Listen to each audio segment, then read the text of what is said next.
So something might be wrong. Is eucalyptus spelled right? Is it Bakersfield? Sometimes it could be that you might not be able to locate it. I deleted this or that. The city can delete it. And here I deleted the city and the zip code, and I got a hit. And let's see what city. So I'm not really familiar with Bakersfield, but you can Google it and see which of these cities is closest to Bakersfield, etc. So you can select one. So this is how you can go about and fixing the ungeocoded records. Okay, so we went over that in class already. So now you have all these points with the majority of your hospitals, about 94% of your hospitals, 95% of your hospitals located. So what do you want to do with this now? Okay, so I can bring in another layer.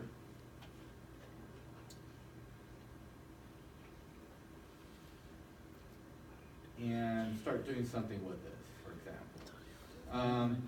Before that, let me show you some basic tools you can use. Under geoprocessing, geoprocessing is the act of taking input data and manipulating the data so that the output data is different from what you put in. So you may want to perhaps do a buffer on each hospital. So we did that in class already. You specify a distance. You specify this feature class here is our hospital. Okay. So I think buffer should be something that you're really familiar with. And I'm not going to run it, it might take a while, but you can specify the distance, and you'll have little circles around every hospital, depending, and it could be bigger or smaller, and you can specify the distance for that buffer, the units, and additional options. If the buffers overlap, you can make them dissolve if you like. Okay, so that's a suggestion for you. I'm going to try to bring in my county data set. So let's say here we have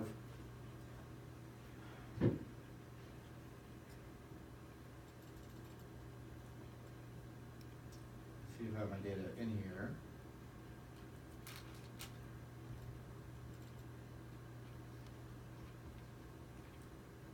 Here we have California counties. You have to transform your data, okay? So if you want to do a quick count of what hospitals have the most, which county has the most hospitals, you can. And one way to accomplish that is to do a spatial join, okay? So I'm going to spatially join the points to the polygon. I'm going to join the hospitals to the California counties. So I'm going to right click on California counties because I want an output, I want the output to be a polygon, so I'll start with a polygon. So I'm going to right click on it, go to joins and relates and joins, and I'm going to select join data from another layer based on spatial location. In this case, hospitals. Okay? The hospital contains some fields that are pretty interesting. For example, number of beds, total beds, etc. So I'm going to select descriptive stats like sum, so that I can get the total number of beds per county. So it'll count all the hospitals, the open beds in the hospital, and it'll count it up for the whole county. I'm going to specify a name with my output. I'll call it county hospital. Probably be good to call it California County Hospital. Save and let it run. Okay, and then you get an output. I can open the attribute table and explore my results. Okay. And you can see here the sum.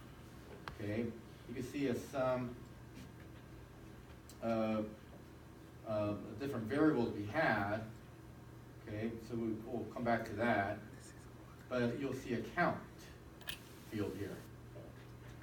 This count means this is all the total number of hospitals in each county. So we have one county that has 125 hospitals, okay? And that county, can you guess what it is? Los Angeles County. So you can answer the question as far as the number of hospitals per county. You can also now, that you have your data joined, symbolize your data based on, say, the count of the number of hospitals. So you can look at, go to symbology, quantities, and then go into your count field,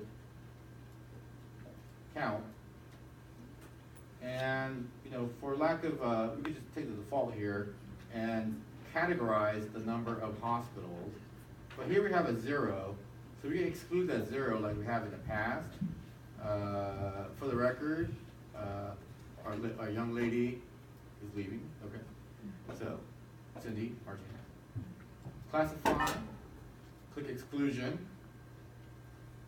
So we've done this in the past where we excluded the null values. We go to count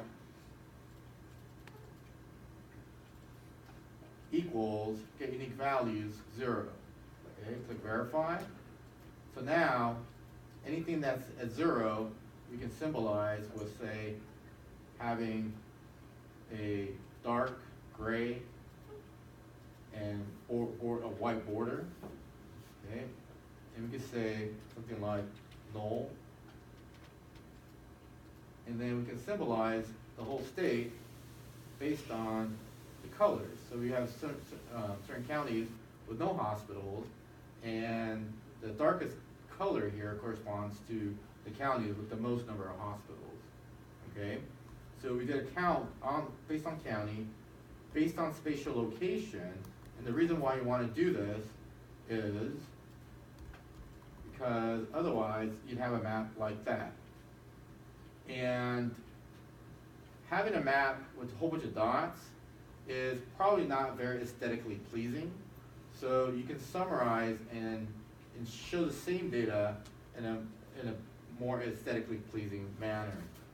So we can work on cartography, you can choose colors. So in a very simple way, we know that LA County has the most number of hospitals. If we go back to our original data in our hospitals, we can look at the other fields that were there.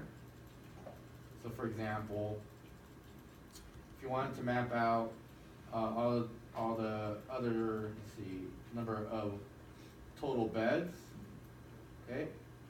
So we can map that out. So we can go here and see if we can find it in that new variable. It kind of truncated a little bit. Let me go back to the symbology. So the point here is that now you have everything in one variable. Here is sum total. So here we can map out the total number of beds. We can format the labels, add 1,000 separator if you like. So you can make your labels nicer. Maybe you want to change the number of classes, to classify and change your methodology for grouping your data. Instead of natural breaks, maybe you want to use quantiles. Your choice. And so now we're mapping based on total beds. So the pattern looks a little different now, right? So geocoding and spatial joining will allow you to begin your analysis and start digging deeper into your research question. So at the very least, I want you to be able to geocode if you have that kind of data. If not, doing some sort of manipulating the data using different geoprocessing tools. So focus on chapters 7, 8, and 9 tutorials, and look at the different types of analyses that you can do. Okay. So if you're able to capture that, you should be able to start your analyses. Let me know if you need help. I'd be more than happy to help you out with your analyses. Sound good? Any questions?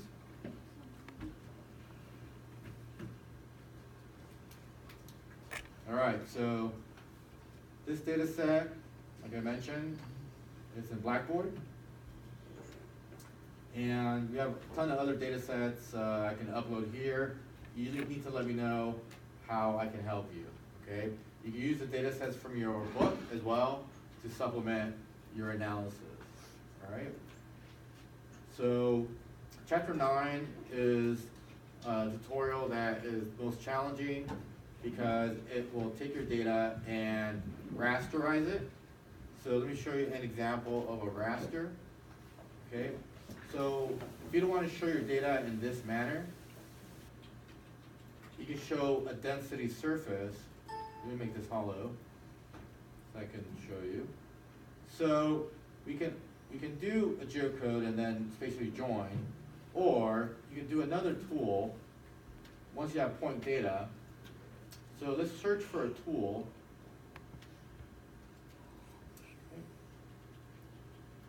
We're going to search for a tool, and I'm going to click on Tools here, and I'm going to type Density.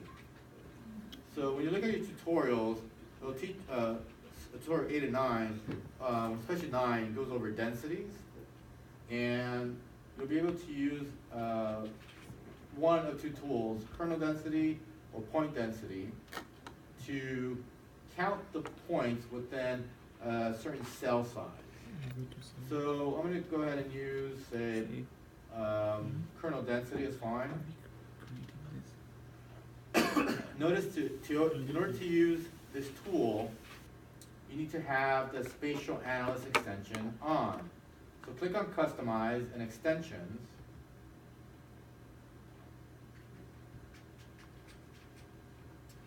And make sure your Spatial Analyst extension is on. So now I'm going to select the hospitals for my input. For my population field, I can weight this by maybe if I'm really interested in the total number of open beds, I can select it here. So let's run this twice.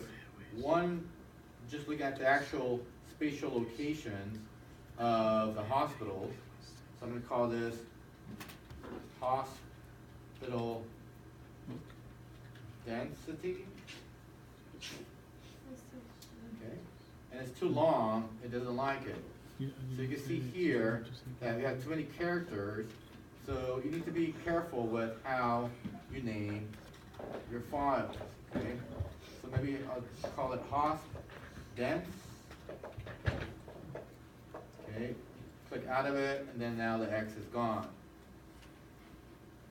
Excuse me. For cell size, you can take the default, but later on you can decrease it by 10% if you want a smaller cell size. Okay. So let's go ahead and run the density tool to see how the density tool will show the hospital data. It shouldn't take too long.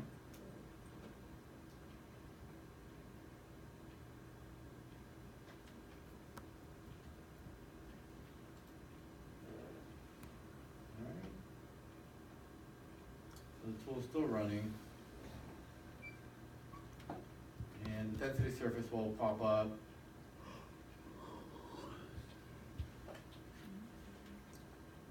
Anytime now. So I can look at results. I can see the kernel density tool still running. To get to results, you can go to geoprocessing and results. Okay. So the tool is still running.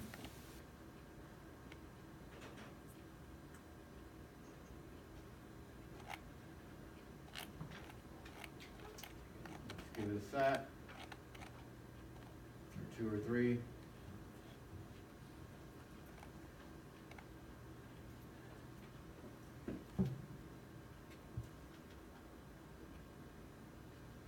Working with ArcGIS will allow you to become a really patient person because sometimes the tools take a while to run. So we don't have a ton of data. But maybe it's time to get new computers, new processors.